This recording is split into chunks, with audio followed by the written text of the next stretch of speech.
Buyer personas. It's hard to sell to people that you don't know. Buyer Personas 2015 gives you the tools you need to truly understand your customers, their motivations, their quirks, their reservations, so that you can fine tune your messaging to become a maximally effective seller. What's in it for me? Learn everything you need to know about your customers. Do you run a blog or an app? Or maybe you work for a marketing company or in sales. If you work in any of these fields, or countless others, the success or failure of your undertakings depends on how well you connect with customers. If your messages chime with people, you will gather sales, shares, and subscriptions. If you create a message that no one cares about, however, you'll fail. If only there was a way of finding out exactly what customers want. Well, there is. These blinks show you how to create a buyer persona, a complete story about your customer, what they want and need, and what they think about when buying. In short, you'll never miss out on customers again. In these blinks, you'll discover why a company deliberately made their pocket calculators heavier, why the best customer interviews require little or no preparation, and what the 5 rings of buying insight are. Knowing your customer helps you provide them with what they'll buy. Imagine you're selling sofas, big, expensive, cumbersome sofas. Now imagine you've taken your product around to tiny, high-rise rental apartments in the inner city. How many do you think you'll sell? Probably none. Not knowing your customers' wants and needs is a recipe for disaster. So when you enter a new market, it's important to conduct in-depth research to understand your customers. If you don't do your homework, your prized products may end up gathering dust instead of bringing in revenue. Surprisingly, this is exactly what happened to Apple when they launched the 3G iPhone in the Japanese market. In 2007, Japanese consumers bought 5 million mobile phones. The following year, when Apple introduced their 3G phones, they sold only 200,000 units, a mere 4% of the Japanese market share, and sold mostly to established Apple users. So what caused this massive failure? Japanese consumers were used to shooting videos and watching TV programs on their phones, and iPhone 3G didn't even have a video camera. Apple failed to realize that buyers in the Japanese market had different needs than those in the US and Europe, and suffered for it. To learn about your customers' needs, you have to ask them directly. Unlike Apple, the Turkish appliance company Beko conducted interviews with prospective customers before launching their dryer in the Chinese market. As a result of these interviews, Beko's marketing team learned that a large portion of Chinese consumers believe that there is a spiritual component when garments are exposed to the sun. So Beko designed their dryers for the Chinese market by making it possible to stop the drying cycle halfway through, allowing customers to dry their garments in the sun. Their diligence was rewarded. Beko dryers are selling very well. Buyer personas help you truly know your customer. Next time you're at the supermarket, look around and see if you can identify what the patrons are using to evaluate products. Different customers have different criteria. For example, when selecting eggs, some customers will search for organic eggs, while others just want the cheapest ones they can find. If you are an egg producer, you need to understand why different customers behave the way they do, in order to fulfill their needs and create product messaging that resonates with them. To help you discover why, you need to build buyer personas, detailed descriptions of different types of potential customers. Buyer personas catalog customers' needs and problems, identify their thinking patterns, and pinpoint what types of solutions they are interested in. To return to egg manufacturers, if they know which customers want organic eggs and which want eggs for cheap, and if they know what motivates these preferences, then they can send the right message to the right customer, instead of broadcasting one message to all customers. Often, knowing a customer's buyer persona will tell you things about their buying habits that you otherwise would never know. To get an idea of how this works, consider this real-life example. Famed marketer Regis McKenna was asked to create a buyer persona for a client who sold pocket calculators. So he watched how the customers selected their calculators from among numerous options. He found that, when customers were comparing models of differing weights, they chose the heavier calculators. Why? They associated heft with quality. McKenna took his findings to his client and told them to go against the common assumption that smaller calculators were better. Instead, they should make their calculators heavier than their rivals. The client did, and their sales increased. But buyer personas don't come to you by some stroke of luck. Uncovering buyer personas takes time and money. So if you're going to do it, you want to do it right. Our following blinks will show you how. Skeptical stakeholders can easily be convinced to implement buyer personas. People often prefer the known to the unknown. And usually, they don't like to venture outside their comfort zone. It's no surprise, then, that you're likely to run into resistance from stakeholders when you want to try new things in the marketing department. This is equally true when it comes to building buyer personas for your product.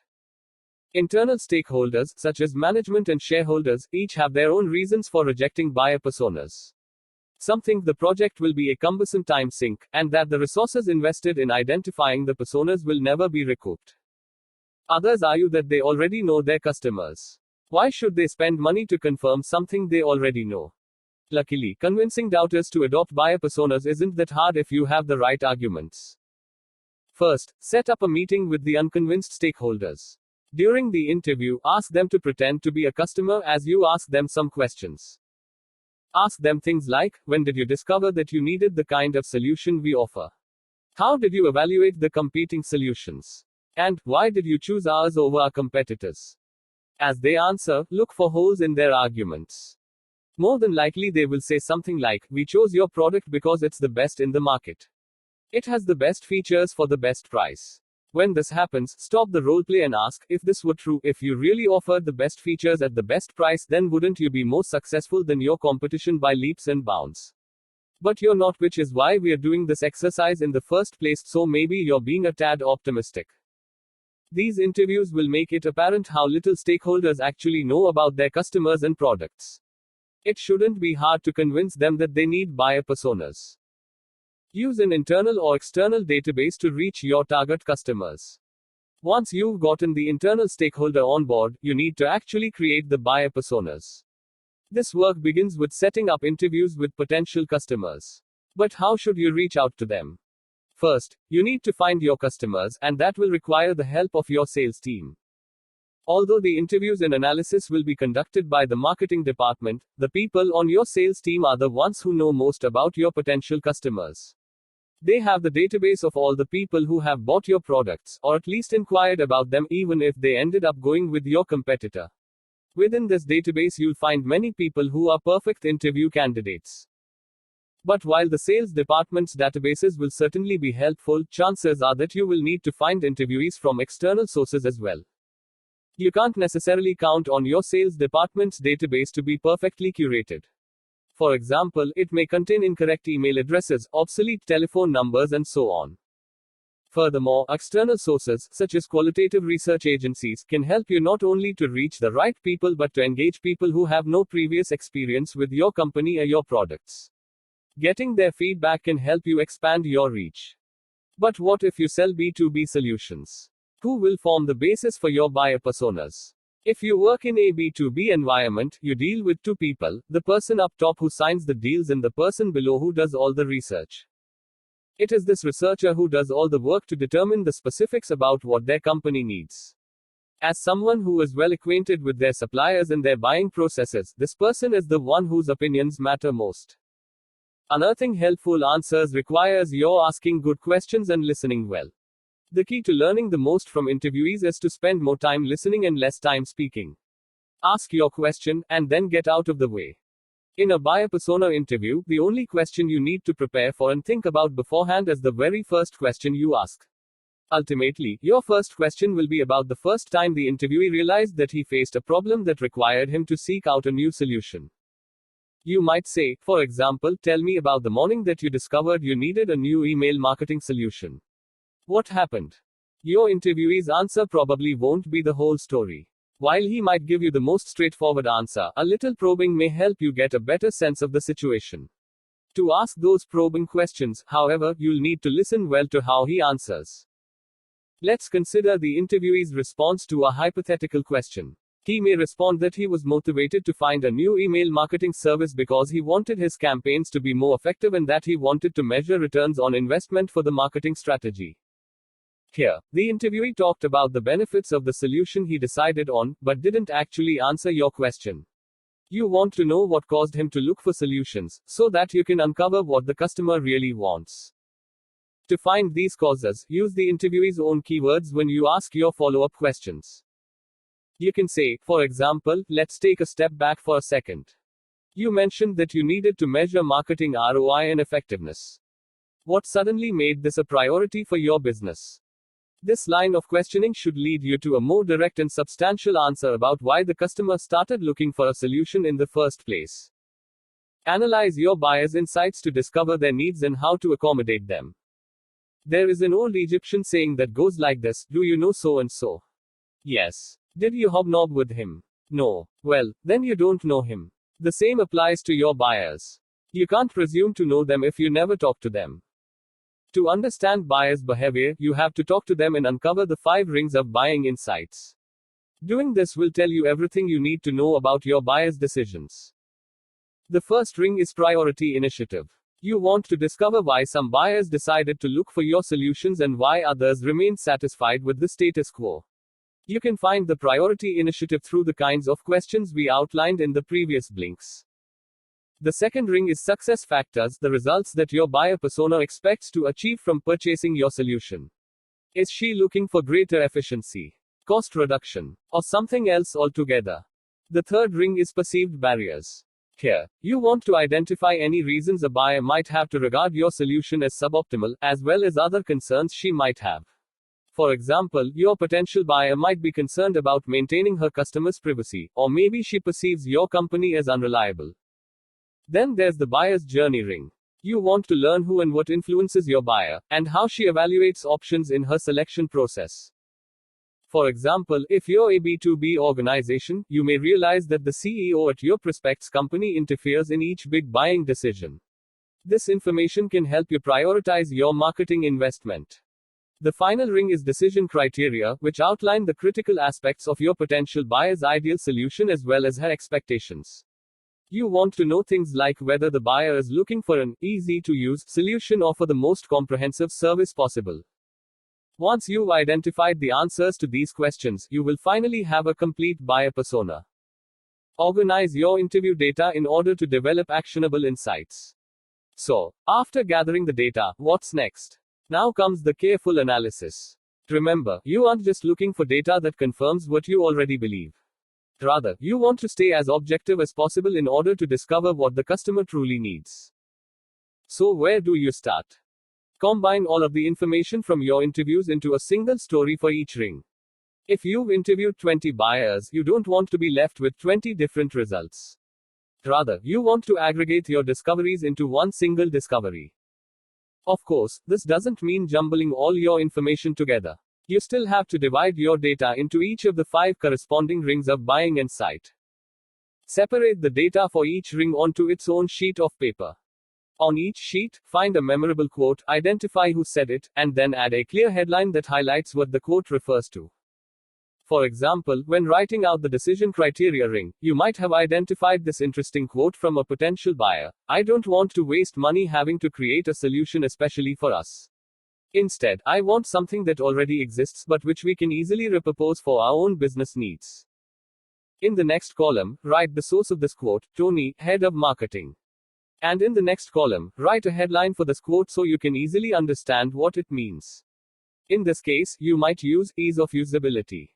Once you've completed this exercise for each of the 5 rings, you will have organized the answers to all your interview questions. With these answers, you can uncover the essence of your buyer's story in a concise way. Create a message that tells the buyer what they want to hear. We have the best solution. We're the cheapest. Our solution will save you money. Do these kinds of messages inspire you to buy? It's more than likely that these are the kinds of messages that you completely ignore. This is because the messages don't speak to you and your unique concerns.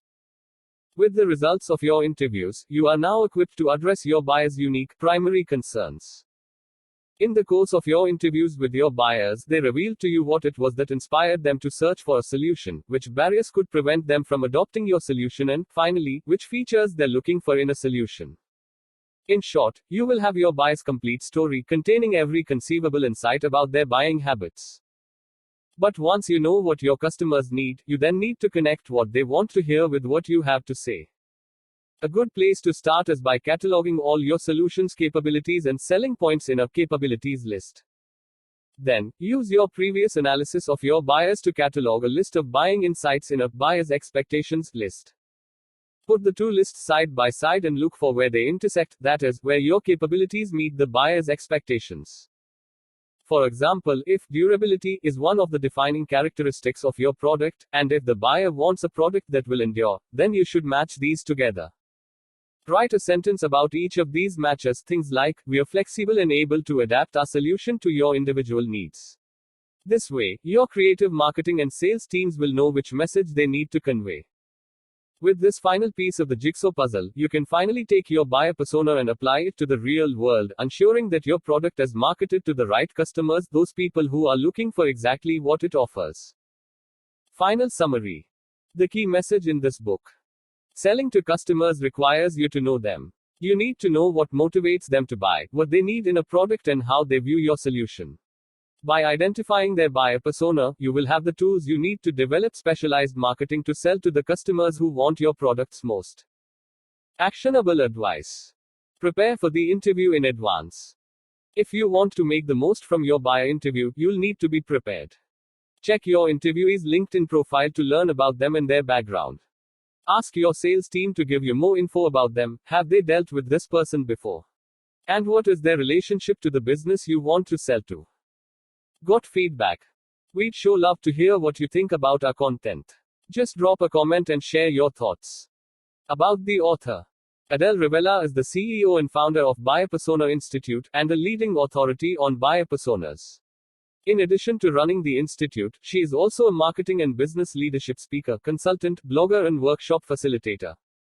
Adele Revella, Buyer Personas, copyright 2015, John Wiley & Sons, Inc. or Ltd. as applicable, used by permission of John Wiley & Sons, Inc. or Ltd. as applicable, and shall not be made available to any unauthorized third parties.